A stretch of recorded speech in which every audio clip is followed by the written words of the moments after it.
Kerala NGO association സംസ്ഥാന committee ഓഫീസിന് മുൻപിൽ എന്താണ് സംഭവിച്ചത്?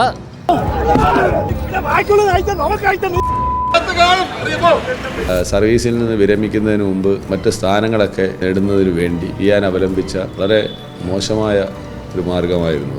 സർവീസ് സംഘടനയിൽ പ്രവർത്തിക്കുന്ന ആളുകൾക്ക് എന്ത് അധികാരമാണ് കൈയടക്കാനുള്ളതെന്ന് എനിക്കറിയില്ല. അതിനെപ്പറ്റി ബോധമുള്ള ആളാണ് ഈ ജാഫർ ഖാൻ. അത് ആ തിരിച്ചറിവില്ലാതെയുള്ള പ്രവൃത്തിയാണ്. ഇന്നലെ കേരള NGO അസോസിയേഷൻ സംസ്ഥാന കമ്മിറ്റി ഓഫീസിന് മുൻപിൽ എന്താണ് സംഭവിച്ചത്?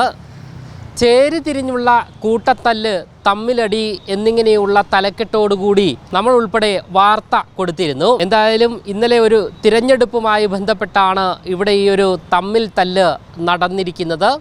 ഈ ഒരു വിഷയവുമായി ബന്ധപ്പെട്ട് ഇന്നലെ എന്താണ് യഥാർത്ഥത്തിൽ സംഭവിച്ചത് എന്ന് വിശദീകരിക്കുകയാണ് കേരള NGO അസോസിയേഷൻ സംസ്ഥാന പ്രസിഡന്റായ ചവറ ജയകുമാർ. ഇന്നലെ NGO അസോസിയേഷൻ്റെ സംസ്ഥാന കൗൺസിൽ യോഗം ചേരുകയായിരുന്നു. സംസ്ഥാന കൗൺസിൽ യോഗം പ്രധാനമായിട്ടും ഇതിൻ്റെ അജണ്ട ബൈലാ ഭേദഗതിയായിരുന്നു. അതിന് അറിയിപ്പ് കൊടുത്തിട്ടുള്ളതാണ്. അപ്പോൾ അത് ചില ആളുകൾ വക്രീകരിച്ച് തെരഞ്ഞെടുപ്പാണെന്നും തെരഞ്ഞെടുപ്പിൻ്റെ ഒരു സ്വഭാവത്തിലേക്ക് അത് കൊണ്ടുപോകാൻ കഴിയാതെ വന്നപ്പോൾ അക്രമത്തിലോട്ട് പോകുന്ന ഒരു സമീപനമാണ് അവർ സ്വീകരിച്ചത്. ജനറൽ സെക്രട്ടറി ആയിട്ടുള്ള ജാഫർ ഖാൻ കുറേ നാളുകളായി ഇത്തരത്തിലുള്ള വിഭാഗീയ പ്രവർത്തനങ്ങൾക്ക് നേതൃത്വം നൽകി വരികയാണ്. അദ്ദേഹത്തിന് സർവീസിൽ നിന്ന് വിരമിക്കാൻ ഒരു വർഷം കൂടെ ഉള്ളൂ. ഇതെല്ലാം നേതൃത്വം ഗൗരവമായി കൈകാര്യം ചെയ്യുകയും ആലോചിക്കുകയൊക്കെ ചെയ്തു. നമ്മുടെ സംഘടനയുടെ ബൈല അനുസരിച്ച് ഭാരവാഹികളെ തിരഞ്ഞെടുക്കുന്നത് ഒരു സമവായ പ്രക്രിയയിലൂടെയാണ്. ബൈലായുടെ 10K അനുസരിച്ച് സംസ്ഥാന പ്രസിഡന്റാണ് ആ സമവായ പ്രക്രിയ പൂർത്തീകരിക്കുന്നത്. അത് ആളുകളെല്ലാം വിളിച്ചുകൂട്ടി, ഇതുമായി ബന്ധപ്പെട്ട ഘടകങ്ങളെല്ലാം വിളിച്ചുകൂട്ടി അവരുടെയൊക്കെ അഭിപ്രായം ആരാഞ്ഞ് എല്ലാവരുമായി ഒരു അനുരഞ്ജനത്തിലെത്തി എല്ലാവരുടെ അഭിപ്രായങ്ങൾ കേട്ട് ഭാരവാഹികളെ പ്രഖ്യാപിച്ചു വരുന്നതാണ് ഈ 50 വർഷക്കാലം എത്തിയിരിക്കുന്ന ഈ സംഘടനയിൽ നാളിതുവരെ പ്രവർത്തിപ്പോരുന്ന കാര്യം. അത് കൗൺസിൽ യോഗം അതിന് അംഗീകാരം കൊടുക്കുകയും ചെയ്യും. ഇന്നലെയും അത്തരത്തിലുള്ള കാര്യങ്ങളിലേക്കൊന്നും കടക്കുന്ന സാഹചര്യം ഉണ്ടായിരുന്നില്ല. അപ്പോൾ നമ്മുടെ ക്ഷണിക്കപ്പെട്ട അതിഥികളും ഒക്കെ ആ യോഗത്തിൽ പങ്കെടുക്കേണ്ട ആളുകളെല്ലാം അസ്വസ്ഥത ഉണ്ടാക്കുന്ന തരത്തിൽ ഉള്ള ഒരു സമീപനം സ്വീകരിക്കുകയും ആ യോഗം കുറച്ചു പേര് വന്ന് അലങ്കോലപ്പെടുത്തുകയും ചെയ്തു. യഥാർത്ഥത്തിൽ ആ സംസ്ഥാന കൗൺസിൽ യോഗത്തിൽ പങ്കെടുക്കേണ്ടവരല്ല വന്നത്.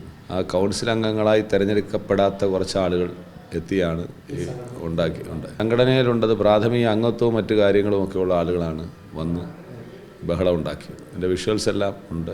അത് 1000-ലധികം വരുന്ന മെമ്പർഷിപ്പിൻ്റെ അടിസ്ഥാനത്തിൽ 1 ലക്ഷം മെമ്പർഷിപ്പ് ഉള്ള സംഘടന, അതിൻ്റെ മെമ്പർഷിപ്പിൻ്റെ അടിസ്ഥാനത്തിലുള്ള കൗൺസിൽ അംഗങ്ങളാണ് ഇന്നലെ ഈ യോഗത്തിൽ പങ്കെടുക്കേണ്ടിയിരുന്നത്.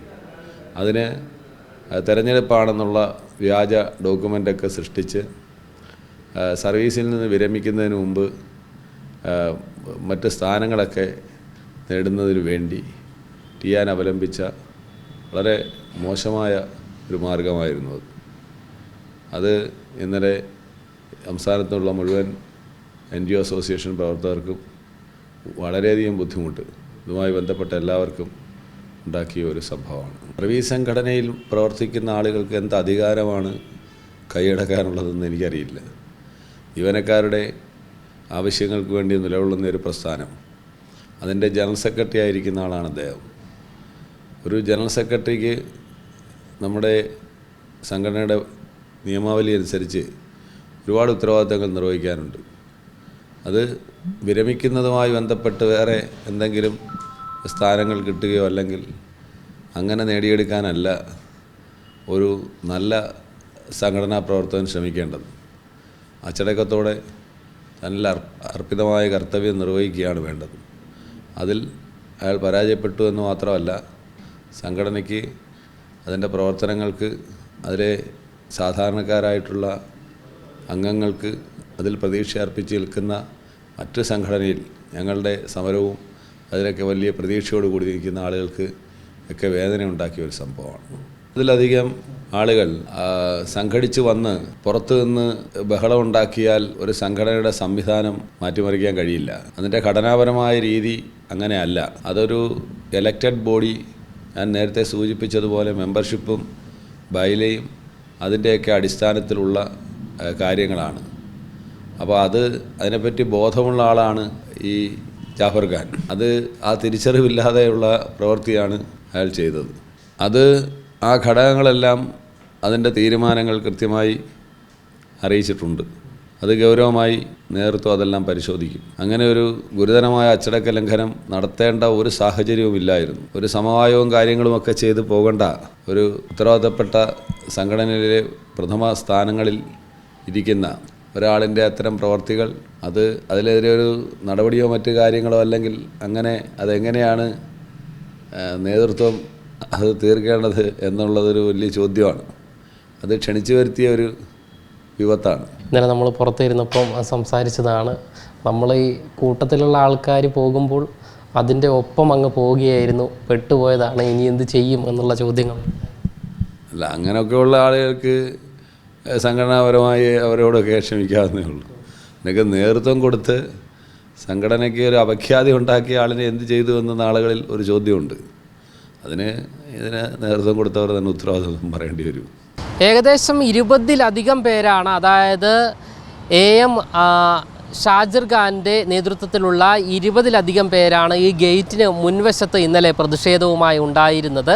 അതായത് ഈ ഒരു പ്രസിഡന്റ് സ്ഥാനവുമായി ബന്ധപ്പെട്ട പ്രശ്നമായിരുന്നു ഇക്കഴിഞ്ഞ ദിവസം നിലനിന്നിരുന്നത്. ഇവരെ എന്തായാലും ഇപ്പോൾ ഈ സംഘടനയിൽ നിന്ന്, അതായത് ഈ 20-ലധികം പേർ ഉള്ള ഈ ആൾക്കാരെ, ഈ പ്രതിഷേധിച്ചവരെ ഇപ്പോൾ സംഘടനയിൽ നിന്നും പുറത്താക്കിയിട്ടുണ്ട്. കൂടുതൽ നടപടികൾ ഉണ്ടാകുമോ എന്നുള്ള ചോദ്യത്തിന് ചവറ ജയകുമാർ നൽകിയിരിക്കുന്നത് അത് നേതൃത്വം അറിയിക്കുമെന്നാണ് അറിയിച്ചിരിക്കുന്നത്.